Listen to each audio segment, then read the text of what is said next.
Welcome to the speed test comparison between the new Samsung Galaxy S23 Ultra versus the iPhone 14 Pro Max. Finally, no Exynos BS, Samsung is bringing its absolute best against the very best of Apple. Snapdragon 8 Gen 2 takes on the Apple A16 chip. We'll be doing everything from gaming, browsing, multitasking, video rendering, and most importantly, the animation test. Before we begin, guys, do me a favor, get yourself the absolute best protection for your Galaxy S23 Ultra in unique style. Yes, Casetify, which is the world's most popular tech accessory brand, is back to bring you the Ultra protection for your flagship phone. Thanks to the EcoShock Impact Absorption technology, which promises 8.2 feet drop test protection and up to 4 times military standard. As usual, I did the head height drop test to test out their claims and the phone was perfectly fine. Casetify cases have raised bezels to prevent cracks and scratches. These cases are made from 65% recycled and plant-based materials. In addition to cases, they offer screen protectors as well as cool accessories like high-quality phone strap. Casetify offers insane customization with endless choices, so head over to casetify.com/ztechcare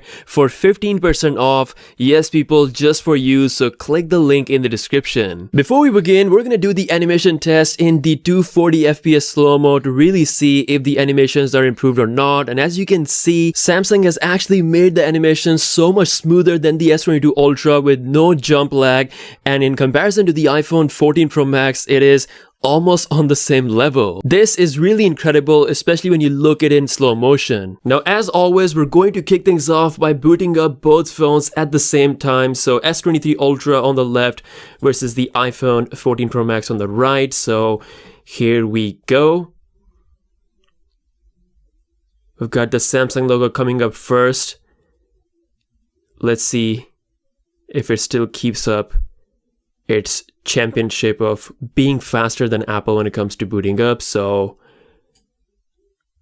oh no, so the iPhone 14 Pro Max is actually faster, booting up the iOS 16.3 first, followed by the One UI 5.1. Just a quick look at the benchmarks, you can see that the iPhone is still the king of the numbers, but let's see if that translates into real life or not. Alrighty, let's start off with the apps opening test. As usual, we're going to check out the animations with the system-based app first. So starting with settings, and you can see both were really quick. The iPhone felt slightly faster. Again, the animations are just looking really nice when you go back. It feels like Samsung has definitely tuned a lot of things with the One UI 5.1. Calculator, again, is the same deal, looking really nice. Moving on with the third-party app action, as usual, we're kicking things off with YouTube. You can see that the S23 Ultra is faster with the latest feed, followed by the iPhone 14 Pro Max, not that far behind. If we scroll around, you can see, oh, so there was a bit of a hiccup on the iPhone in the beginning, while the S23 Ultra kept it very smooth. Surprising, it used to be the other way around. Now, once everything is loaded, you can see how things are looking smooth. Notice how on the iPhone, the scroll speed is a bit slow, whereas you can do quite a bit more on the Galaxy S23 Ultra with the same swipe. Let's check out the animation when you exit the app. So you can see that was beautifully done. Next up, we have Spotify. That's definitely quicker on the iPhone 14 Pro Max. For some reason, Spotify always loads up quicker on the iPhone. Next, we got Instagram.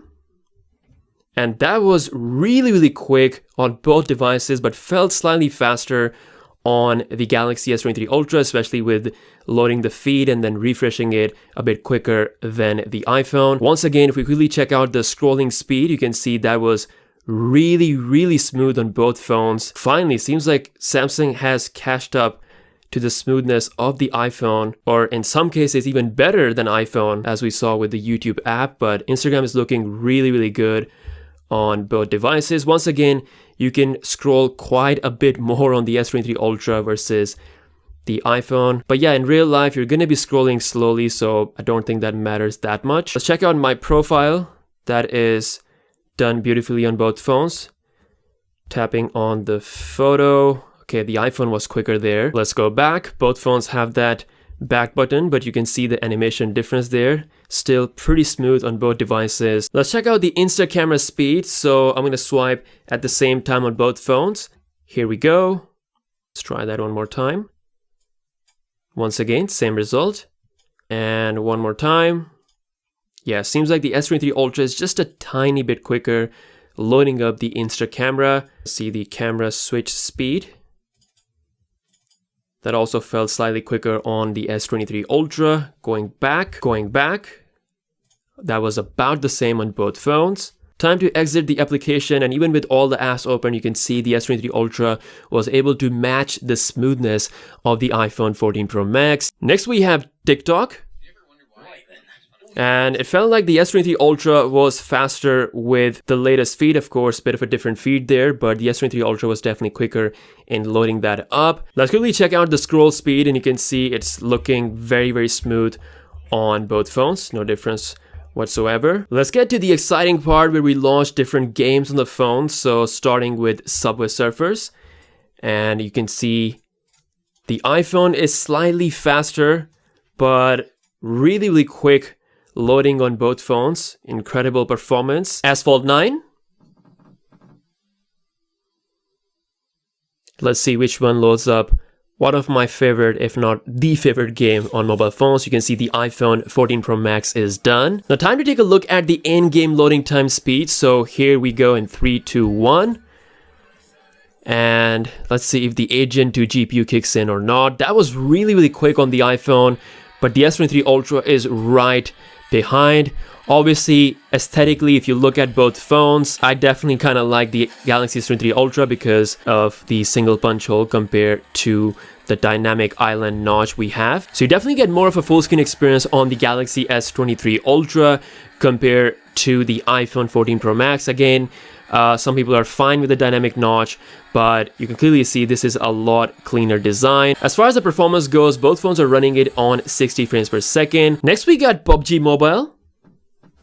And this is again one of the most famous games on smartphone, of course.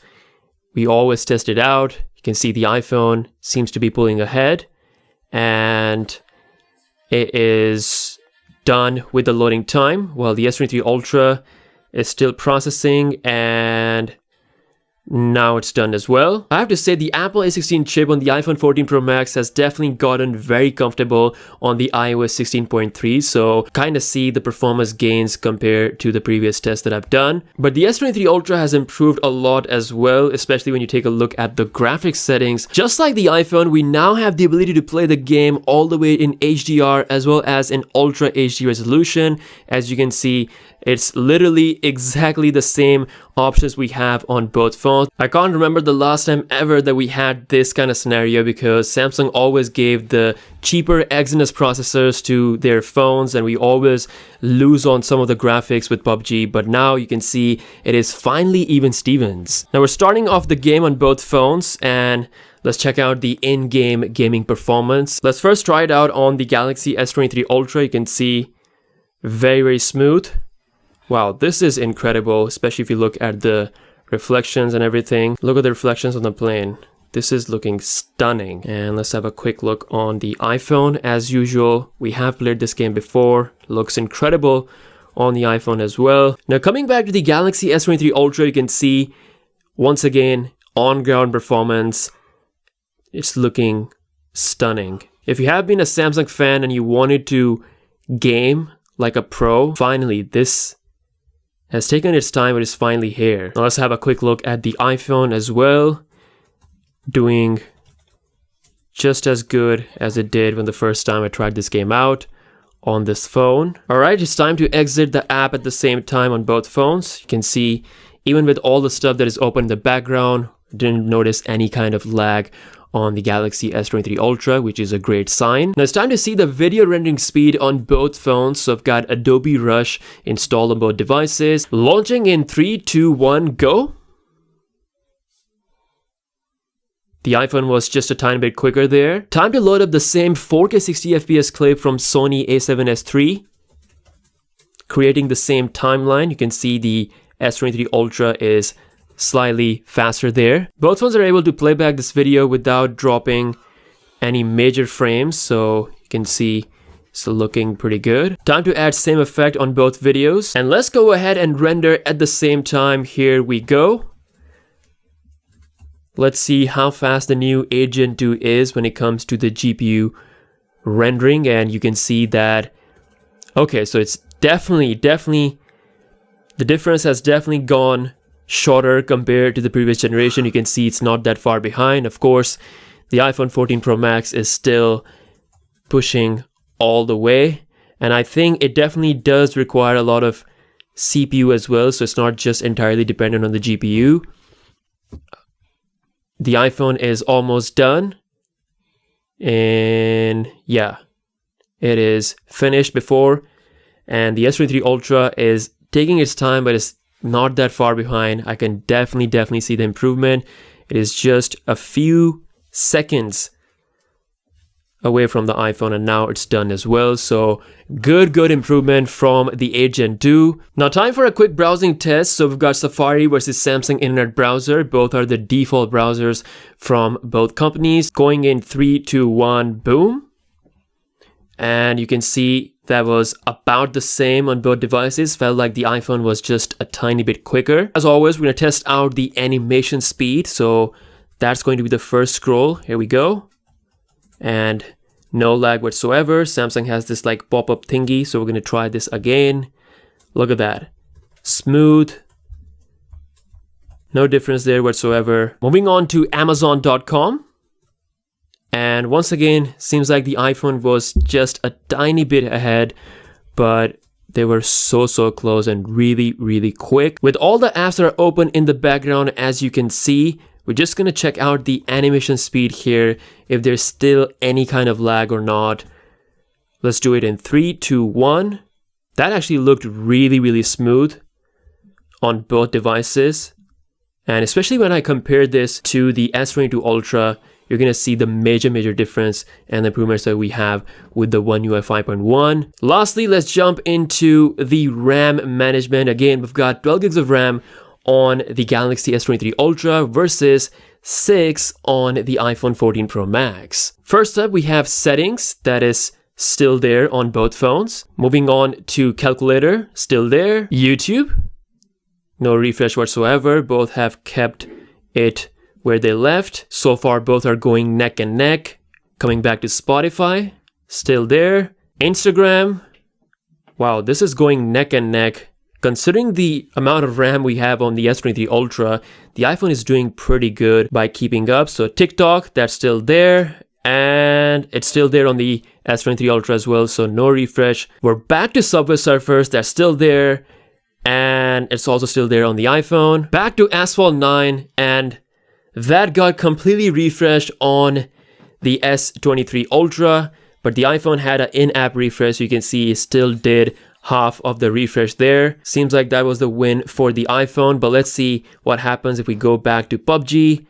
That is still there on both phones. Going back to Adobe Rush, and finally we are back to the browsers. So it seems like the RAM management has improved massively compared to the S22 Ultra. Like, this is such a big difference, but we still had one refresh with the Asphalt 9, whereas the iPhone was still able to keep literally everything in the memory with its only 6 GB of RAM. The improvements thanks to the Snapdragon Gen 2 are indeed real, and you have seen this in real life. Outside of benchmark numbers, the performance is really neck and neck on both phones. I'm happy to see Samsung's massive improvement in terms of the animations, which is the most important part of the whole user experience. And then of course the gaming performance, as well as the app opening test, and finally the RAM management. Let me know your thoughts in the comment section below. If you guys are new here, be sure to subscribe for all the coverage. Make sure to follow me on TikTok. I just started posting stuff there. So with that being said, I'll see you guys later. Peace out.